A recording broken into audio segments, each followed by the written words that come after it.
Son but. Conférence de Neuville-Godard. Enregistré en 1971.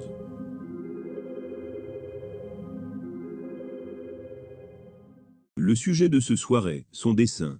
Lorsque le but est révélé, tout se met en place, de sorte que la révélation du but donne un sens à l'existence de la vie.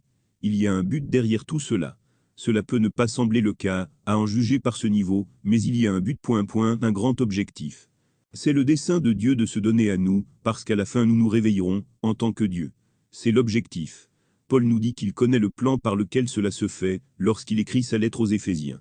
Il dit, il nous a fait connaître le mystère de sa volonté selon son dessein, qu'il a établi en Christ comme un plan pour la plénitude des temps. Fermez les guillemets, Éphésiens 1 2.9. Puis il nous dit, dans la plénitude des temps, Dieu envoie son Fils dans nos cœurs en criant, Père. Fermez les guillemets, Galates 4 2.6. Dans la plénitude des temps ... c'est-à-dire qu'à la toute fin du drame, son Fils apparaît en nous appelant Père. Alors, et alors seulement, nous saurons que Dieu a accompli son dessein en nous. Or, c'est l'accomplissement de l'Écriture, et il nous est dit, l'Écriture doit s'accomplir en moi. Fermez les guillemets, Jean 17 2.12. Et commençant par Moïse dans la loi, et tous les prophètes et les psaumes, il leur a interprété, dans toutes les Écritures, la vérité qui le concerne. Fermez les guillemets, Luc 34 2.27. Car il faut que l'Écriture s'accomplisse en moi. Fermez les guillemets, il dit, dans le volume du livre, ce qui signifie la Bible ... c'est écrit de moi. Fermez les guillemets, Psaume 42.7. Car, du début à la fin, il s'agit de ce personnage central, qui se forme en nous. Et quand il est formé en nous, il s'avance, et celui-là nous appelle Père. Dans l'histoire de Job, l'être innocent a souffert sans pitié. Le mot Job signifie « Où est mon père ?» Fermez les guillemets, c'est la recherche de tout enfant né d'une femme. Point. Où est la cause des phénomènes de la vie? Où est le père de tout cela? Il est où? À la fin du livre de Job, Job peut dire ... comme le monde peut dire celui qui a accepté la croyance en Dieu. J'ai entendu parler de toi, par l'ouïe de l'oreille, mais maintenant mon œil te voit.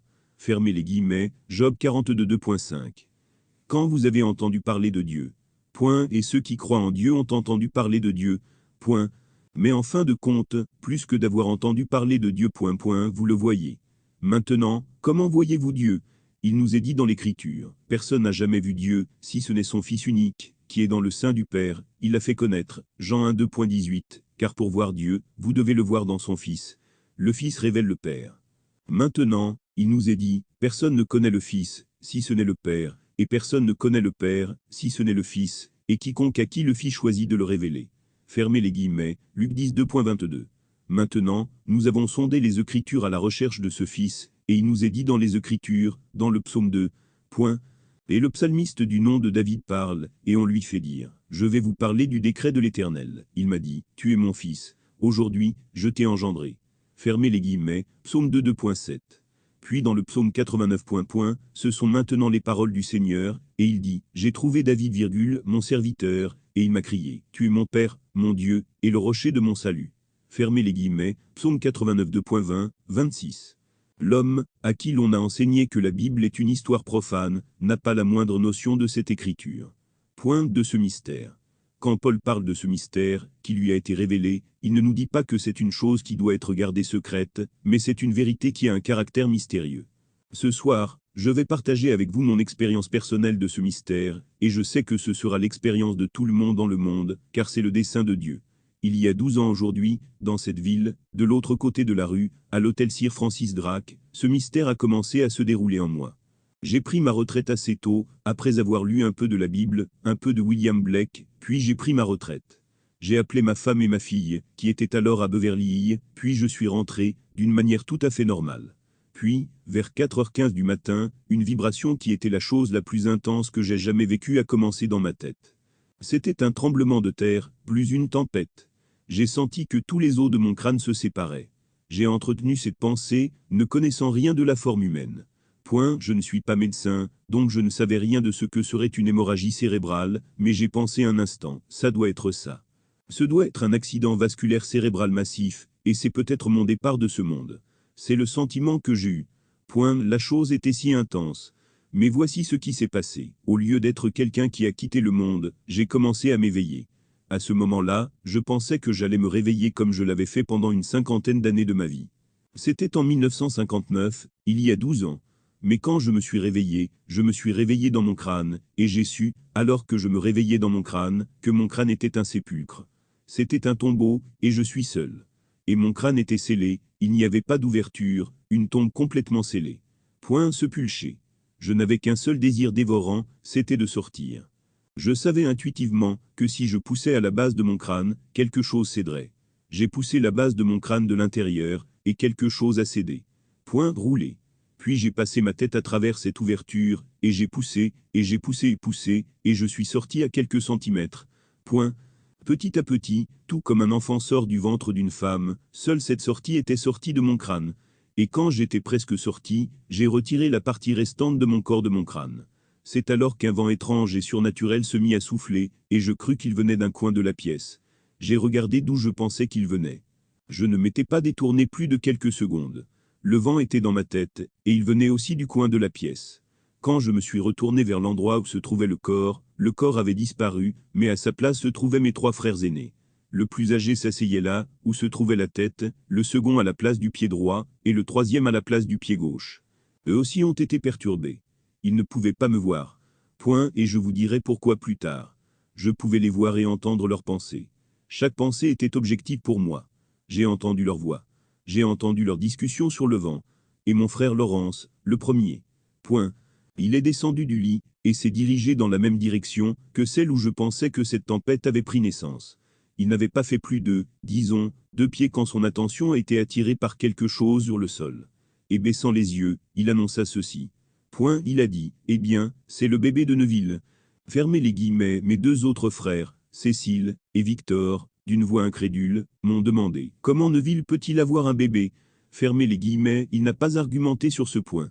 Il s'est penché, et a soulevé l'épreuve du sol, et il y avait là un bébé enveloppé dans des langes. Il l'amena vers le lit et le posa sur le lit. Alors j'ai soulevé ce petit enfant dans mes bras, et regardant son visage, j'ai demandé au petit enfant, « Comment va ma bien-aimée » Fermez les guillemets, il éclata en un sourire céleste, presque jusqu'à un rire, puis toute la scène se dissolva. C'est l'histoire de la naissance de Dieu. Ce n'est pas l'enfant. L'enfant, nous dit-on dans l'Écriture, n'est qu'un signe. Et voici un signe pour vous. Vous trouverez un enfant emmailloté et couché dans une mangeoire, Luc 2 2.12. Point couché au plus bas reflux. Mais un signe de quoi? Que Dieu est né, non pas du sang, ni de la volonté de la chair, ni de la volonté de l'homme, mais de Dieu, Jean 1 2.13. Point auto-engendré. Je n'avais pas la moindre idée que l'histoire de Jésus-Christ était si littéralement vraie, car on m'a enseigné, comme on enseigne à tous les chrétiens, qu'elle était historiquement vraie, il y a 2000 ans. Je n'avais pas réalisé que c'était contemporain, que cela devait être quelque chose qui se passe en chacun de nous à travers l'éternité. Point. Que le plan intemporel de Dieu se déroule dans le temps. Son but intemporel est de travailler dans le temps. Et dans la plénitude des temps, celui-ci est appelé, celui-là est appelé, celui-là est appelé, et chacun donne naissance à Dieu, car Dieu est le Sauveur. Comme il nous est dit, je suis l'Éternel ton Dieu, le Saint d'Israël, ton Sauveur, et en dehors de moi, il n'y a pas de Sauveur. Fermez les guillemets, Isaïe 43 2.3. C'est ainsi que le Sauveur est né. Et vous avez ce Sauveur en vous. Dieu est littéralement devenu, comme vous êtes, afin que vous soyez comme il est. C'est l'histoire de la vie par la mort, l'histoire du germe de blé. Ce petit grain de blé doit tomber en terre et mourir, sinon il reste seul, mais s'il meurt, il porte beaucoup de fruits. Jean 12 2.24. Donc, Dieu meurt réellement, pour oublier complètement qu'il est Dieu quand il devient vous. Il est enseveli en vous, et il s'éveillera en vous, et le signe de son réveil en vous, c'est le petit enfant emmailloté. C'est la preuve qu'un événement en dehors du rêve le plus fou de l'homme a eu lieu à ce moment-là, et que celui en qui il a eu lieu était celui en qui Dieu s'est réveillé. C'était le signe. Venons-en maintenant à l'enfant. Il y a un autre enfant. Il nous est dit, un enfant nous est né. Point, c'est l'enfant, mais point, un fils nous a été donné. Fermez les guillemets, Isaïe 9 2.6. Il s'agit de 2 événements totalement différents. Ils sont séparés d'environ 4 mois et demi, environ 139 jours, pour être exact. 139 jours plus tard, une vibration semblable à celle qui l'a précédé à la naissance de l'enfant se produit à nouveau dans votre crâne. Et cette fois, il est centré au sommet du crâne, et vous sentez que vous ne pouvez pas le supporter. Lorsqu'il atteint le sommet de l'intensité, à ce moment-là, votre crâne semble exploser. En fait, il explose. Et puis vous vous retrouvez dans une pièce modestement meublée, à regarder un fils, et vous savez que c'est votre fils. C'est un garçon, d'environ 13 ans, et vous savez exactement qui il est. Vous savez qu'il est le David de la renommée biblique, et vous savez qu'il est votre fils, et tu sais qu'il sait que tu es son père. Vous regardez en bas devant vous, et voici une énorme tête coupée d'un corps. C'est la tête du géant, que ton fils a coupée, et tu sais qu'il est le David de la renommée biblique, et que tu es son père. Le père de David est Dieu. Le nom dans les Écritures est Jess, et Jess est n'importe quelle forme du verbe être. Cela signifie en fait, Jéhovah existe, fermez les guillemets, c'est le nom du père de David. Ce que je vous dis, vous ne le savez pas maintenant, mais personne dans l'éternité ne peut vous convaincre que vous êtes Dieu, si ce n'est votre Fils. Je peux vous dire à partir de maintenant, et jusqu'à la fin des temps que vous êtes Dieu, et vous direz, comme Job l'a dit à la fin du livre de Job, j'ai entendu parler de toi, par l'ouïe de l'oreille, mais maintenant mon œil te voit. Fermez les guillemets, Job 42 2.5. Vous ne pouvez réellement savoir que vous l'êtes, que lorsque le Fils apparaît. Car personne ne sait qui est le Fils, si ce n'est le Père, et personne ne sait qui est le Père, si ce n'est le Fils, et quiconque à qui le Fils choisit de le révéler. Fermez les guillemets, Luc 10 2.22. Ainsi, personne n'a jamais vu Dieu, mais son Fils unique, qui est dans le sein du Père, il l'a fait connaître. Fermez les guillemets, Jean 1 2.18. Mais il apparaît à la fin du drame. Alors vous savez pourquoi vous vous mettez à travers les fournaises de l'affliction. Il a fallu toutes ces fournaises d'affliction pour vous réveiller de cette mort, que vous vous êtes imposée, afin que vous puissiez racheter l'homme. Et ainsi, il s'éveille réellement à l'intérieur de l'individu, et il s'éveille, en tant que Dieu. Mais il n'y a pas une seule chose, dans l'éternité qui puisse convaincre un individu qu'il est Dieu, si ce n'est le Fils de Dieu qui l'appelle Père. Dire, j'ai trouvé David, et il m'a crié, tu es mon Père, mon Dieu, et le rocher de mon salut. Psaume 89 2.20, 26. Cela, vous le lirez dans le psaume 89. C'est ainsi que le drame se déroule à l'intérieur de l'individu. C'est le dessein de Dieu. Maintenant, il nous est dit, vous devez naître de nouveau. Si vous n'êtes pas né d'en haut, vous ne pouvez pas entrer dans le royaume des cieux. Et comme Moïse a élevé le serpent dans le désert, de même le Fils de l'homme doit être élevé. Jean 3 2.14. Vous avez lu ces mots, et ils semblent vouloir dire quoi? Rien, juste des mots. Puis-je vous dire qu'elles sont littéralement vraies? Comme il nous est dit dans la première épître de Pierre, nous sommes nés de nouveau, par la résurrection de Jésus-Christ d'entre les morts. Pierre 1 2.3, LSG. Maintenant, vous savez qui est Jésus-Christ. C'est votre propre être véritable, c'est-à-dire celui qui, en vous, ressuscitera réellement de la tombe. Au moment où vous vous levez de la tombe, juste après cela, suit votre naissance d'en haut. Ainsi, vous êtes nés d'en haut par la résurrection de Jésus-Christ en vous. Mais il ressuscite en vous de la tombe de votre propre crâne. C'est ainsi qu'il ressuscite en vous. Alors, ne le cherchez pas à l'extérieur. Jésus-Christ est dans l'homme, sinon l'homme ne pourrait pas respirer. Il est en vous, sinon vous ne pourriez pas être en vie. Et le jour viendra, il se déploiera réellement en vous, en tant que vous. Il vient à nous comme un inconnu, mais qui, dans le mystère le plus ineffable, nous fait faire l'expérience de qui il est. Et quand nous faisons l'expérience de lui, nous faisons l'expérience de lui à la première personne du singulier, au présent. Vous pouvez sortir, et le dire à n'importe qui vous écoutera, mais vous ne pouvez pas les persuader que cela va leur arriver jusqu'à ce que cela se produise, et ils sauront à quel point votre histoire est vraie. Parce que la Bible enseigne que, peu importe comment vous le dites. Si vous êtes persuasif, vous ne pouvez convaincre personne qu'il est Dieu.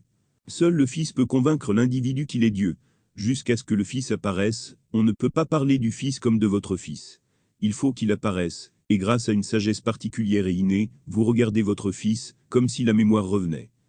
Comme si vous aviez souffert d'amnésie. Ainsi, Dieu ressuscite dans l'homme et sa mémoire revient. Dieu vous a envoyé, comme il est dit dans l'Écriture, votre propre esprit. Proverbe 1 2.23, Ésaïe 32 2.15, Luc 11 2.13, Jean 3 2.24, 34, Thessaloniciens 4 2.8. Maintenant, vous savez que le Saint-Esprit est celui qui ramène le souvenir de tout ce qui a été prédit. J'enverrai le Saint-Esprit, et il vous apportera tout ce que vous avez entendu de moi. Il vous révélera toute la vérité, et vous n'avez entendu la vérité que de moi.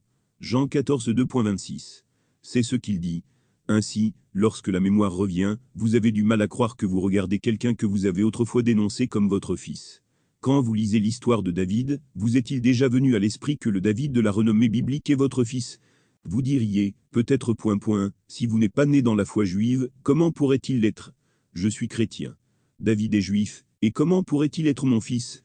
Oubliez le juif, oubliez le chrétien, oubliez le noir, le blanc, le jaune, le rose, et voyez cela pour ce qu'il est réellement.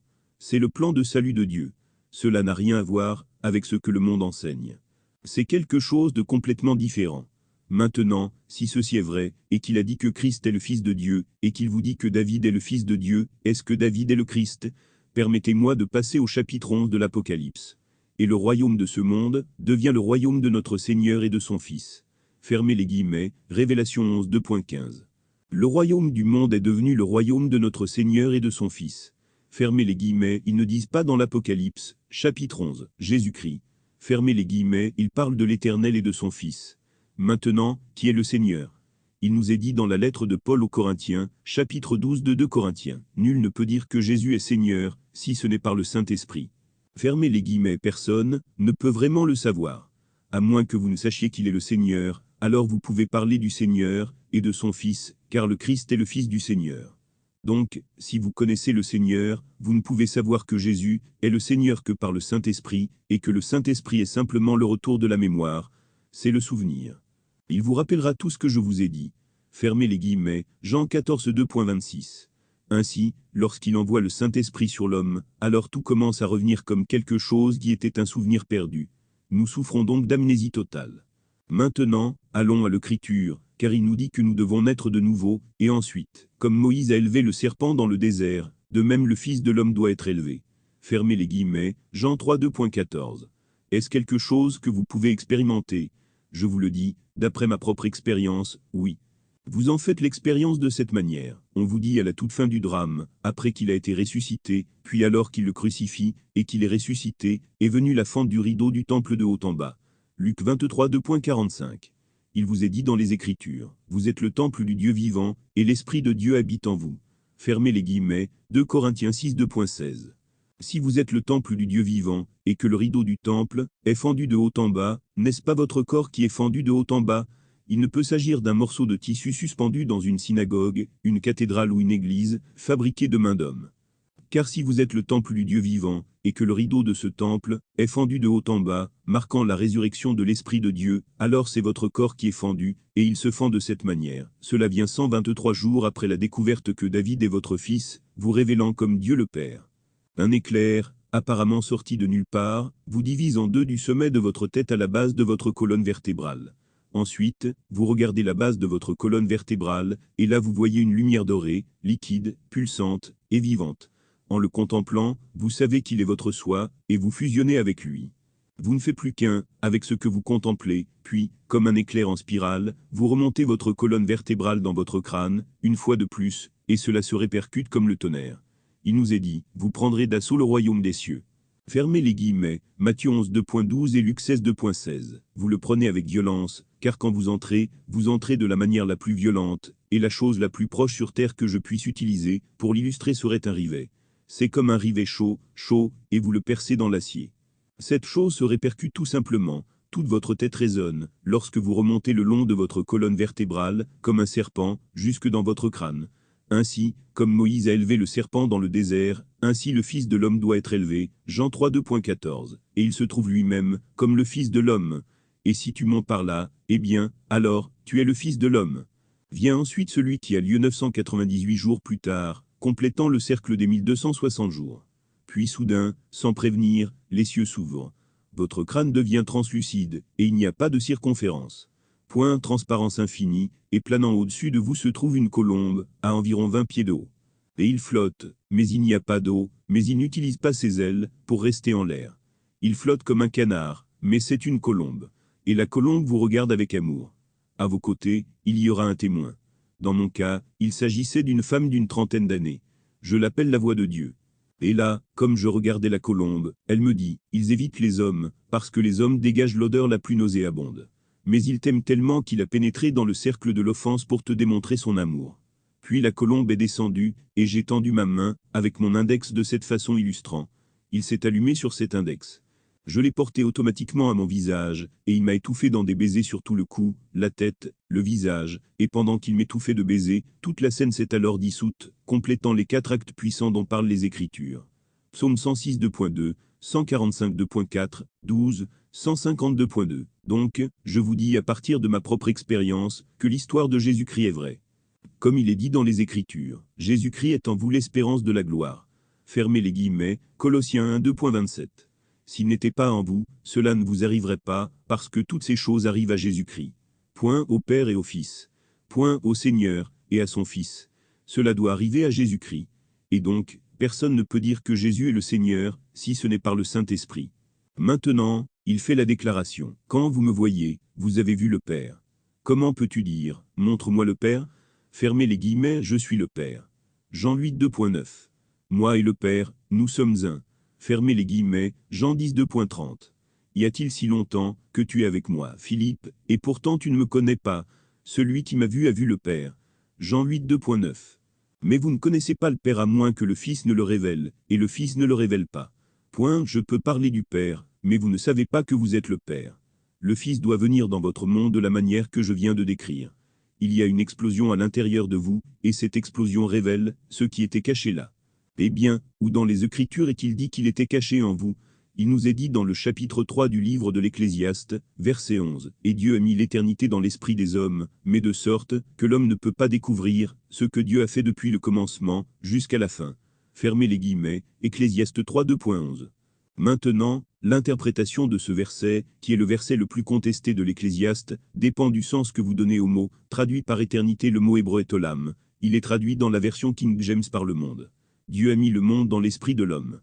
Fermez les guillemets, dans la version standard révisée, il est traduit par éternité. Dieu a mis l'éternité dans l'esprit de l'homme. Fermez les guillemets, mais le mot point point, vous le trouvez 3 fois, dans le chapitre 17 du livre de Samuel, et voici comment il est traduit. Il vient de trancher la tête de l'ennemi d'Israël, personnifié comme le géant Goliath. Il a été promis que le père du fils qui tranchera la tête de l'ennemi d'Israël sera libéré. Ce n'est pas le fils, mais le père qui sera libéré. Alors, le roi se tourne maintenant vers son lieutenant, Abné, et il lui pose la question. Abné, de qui est le fils de ce jeune homme? Fermez les guillemets, Abné répond. Tant que ton âme vit, ô roi, je ne le sais pas. Fermez les guillemets, il l'envoie s'enquérir. De qui est le fils de ce jeune homme? Personne ne le sait. Maintenant, David se tient devant le roi, avec la tête de Goliath à la main, et il se tourne vers David, et il dit à David, de qui es-tu le fils, jeune homme? Fermez les guillemets, 2 Samuel 17 2.56-58. Maintenant, les 3 mots, jeune homme et jeune homme sont des traductions du mot olam, le même mot qui est traduit par éternité. Ainsi, quand il a mis l'éternité dans l'esprit de l'homme, il a mis David. Eh bien, maintenant, qui est David? Je vous le dis, c'est lui le fils. Eh bien, est-ce qu'il est le fils, ou est-ce qu'il représente quelque chose?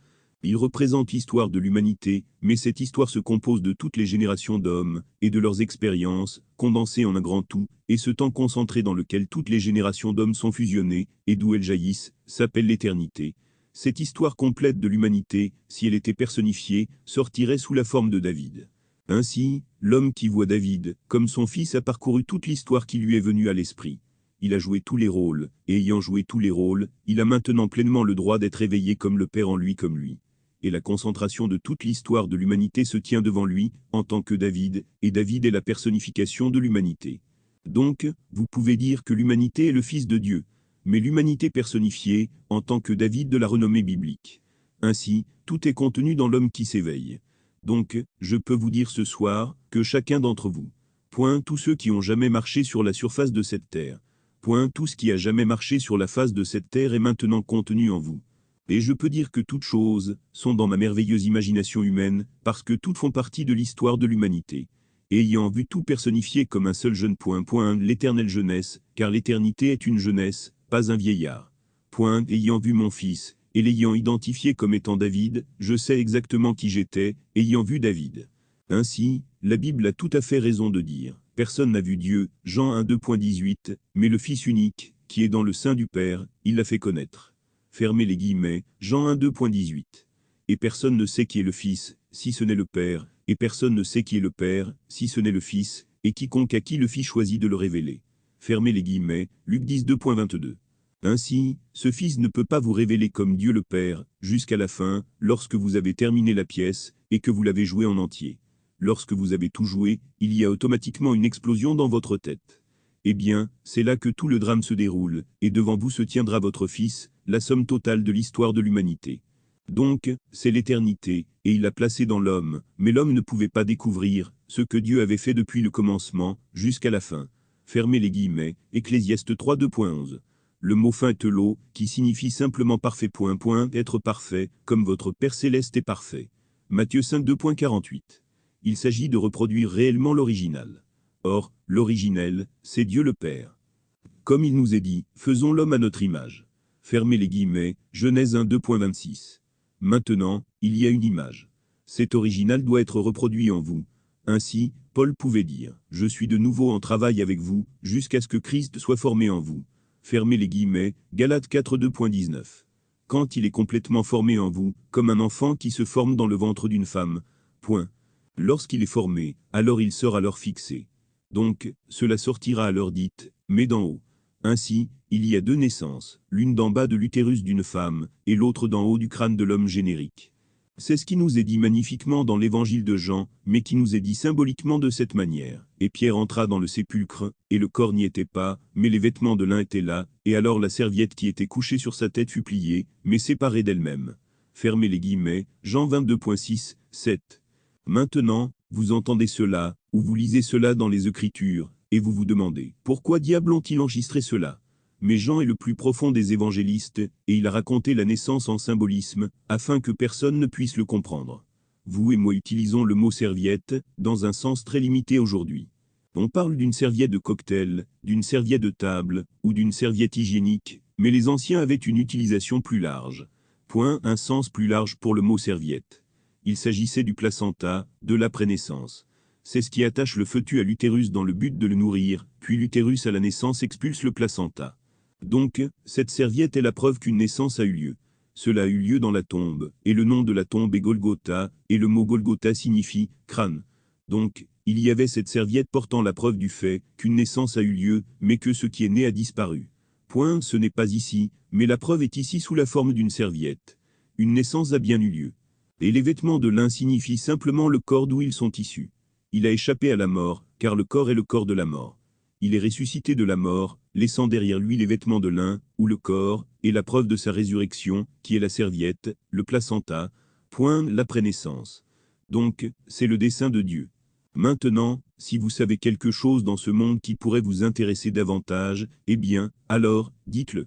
Il y a aujourd'hui des hommes de plus de 80 ans qui, chaque fois que leur nom apparaît dans le journal, y ajoutent millionnaire, et leur amour dévorant est un autre million. Ils ne vont pas prendre un centime avec eux, mais ils veulent quand même un autre million. Ce dont je parle ce soir ne les intéresserait pas du tout. Mais, puis-je vous le dire, le meilleur et le pire de ce monde ne diffèrent que par une seule chose, l'objet de leur amour. Quand vous avez l'amour pour la parole de Dieu, plutôt que pour le bonheur, la richesse, et ainsi de suite, alors vous êtes vraiment sur la bonne voie. Il a dit, j'enverrai une famine sur le monde. Ce ne sera pas la faim du pain, ni la soif de l'eau, mais l'écoute de la parole de Dieu. Amos 8 2.11. Tant que vous n'aurez pas joué le rôle, cette fin ne viendra pas jusqu'à la fin. Les hommes préféreraient avoir les honneurs des hommes, et les encadrer, et les mettre sur le mur, et les montrer à leurs amis, regardez, j'ai celui-ci pour un tel, et cela pour un tel, et toutes ces choses ne signifient absolument rien. Ils disparaîtront en un rien de temps, mais ce dont je parle est pour toujours. Il ne disparaît jamais, jamais. Je parle de l'éternité. Vous vous dirigez vers une vie éternelle à une époque entièrement différente. Point d'un nouvel âge, et ce que je vous ai dit ce soir, c'est la façon dont vous allez y entrer. Vous n'y entrez pas en donnant votre substance aux pauvres, et en donnant au fondement de ce monde. Point, non.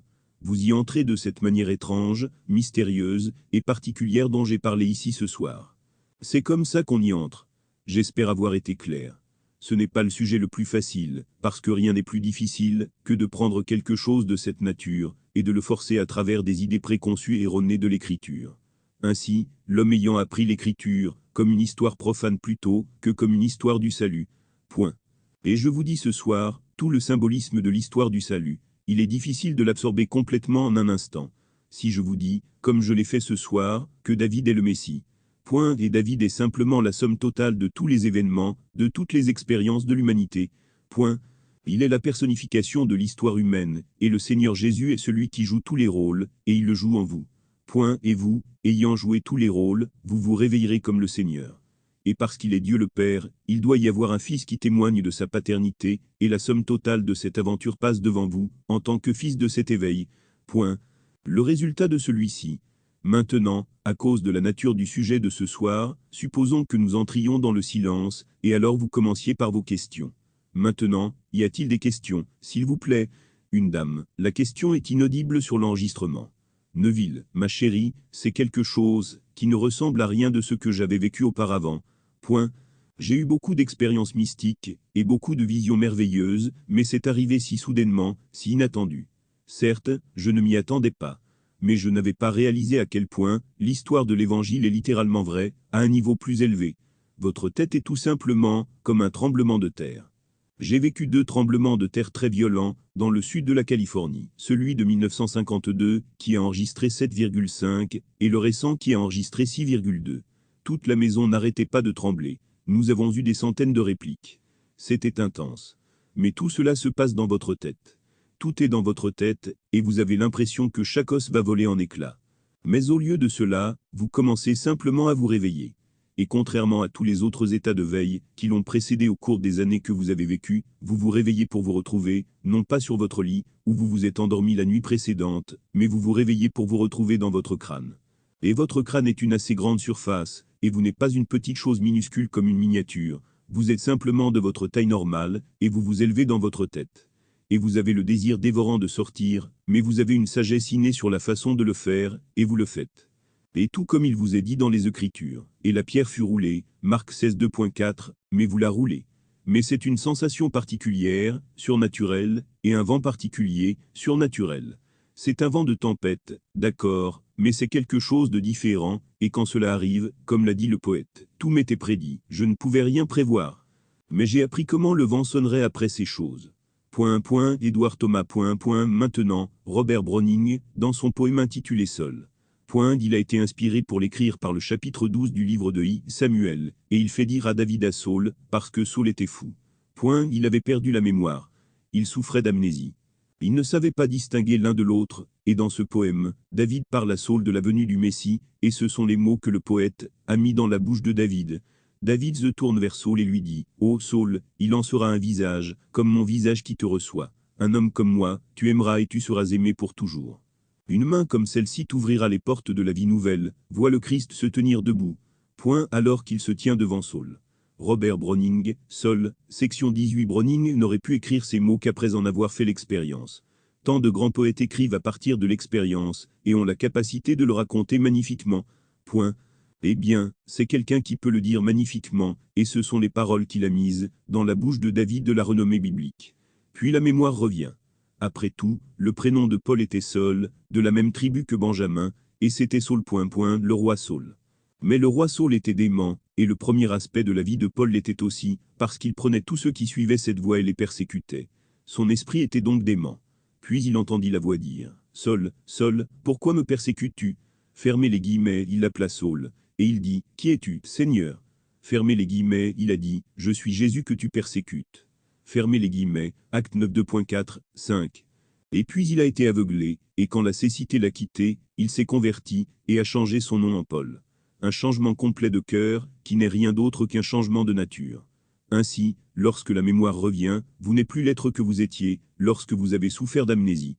Pouvez-vous concevoir de regarder le visage de quelqu'un que vous aimez tendrement ? Votre femme, votre enfant, et ne pas les reconnaître? C'est ce que nous avons dans tous nos hôpitaux, ceux qui souffrent d'amnésie partielle, où une partie du temps est effacée, et ceux qui sont atteints d'amnésie totale, qui ne se souviennent de rien, et ils leur donnent toutes sortes de chocs en essayant de ramener une sorte de mémoire. Vous y allez, et vous les connaissez, mais peu importe ce que vous faites, vous ne pouvez pas les persuader qu'ils sont ceux que vous leur dites qu'ils sont. Si ce soir, un homme qui avait $1 million, et vous savez qu'il l'a, et que son avocat sait qu'il l'a, et que son banquier sait qu'il l'a, mais qu'il ne sait pas qu'il l'a, et qu'il a un code qui ne lui permet pas de signer un chèque pour quelque chose qu'il ne sait pas qu'il a, il ne pouvait pas signer un chèque. Si son code d'éthique le refuse, il ne le signerait pas pour $1, mais il pourrait le signer, et le faire honorer pour $1 million. Donc, c'est comme ça que nous sommes. Y a-t-il d'autres questions, s'il vous plaît? Eh bien, le temps est presque écoulé.